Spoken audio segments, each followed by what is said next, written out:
Hi team, the hip hinge is a fundamental movement pattern that involves bending at the hips while maintaining a neutral spine.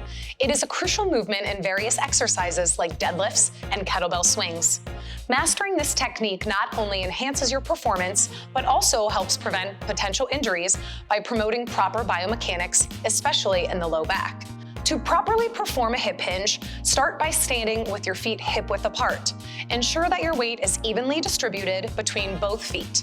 Engage your core muscles to maintain a neutral spine, keep your shoulders pulled back, and hips tucked to avoid rounding or arching your back excessively. Begin the hip hinge by pushing your hips backward. Imagine reaching your hips back towards a wall behind you. This action will create a hinge-like movement at your hips that tips you forward. As you hinge forward, keep a slight bend in your knees. However, the primary movement should come from the hip joint rather than the knees.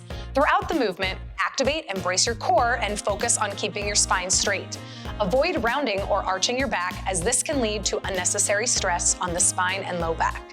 Hinge until you feel a stretch in your hamstrings or until your torso is roughly parallel to the ground. The exact range of motion may vary based on your flexibility. To return to the starting position, push your hips forward. This engages the glutes and brings you back up to an upright stance. You can practice the hip hinge with just body weight initially. Once comfortable, you can progress to using a dowel or light barbell to refine your form. Then gradually increase the weight load as your strength and proficiency improve.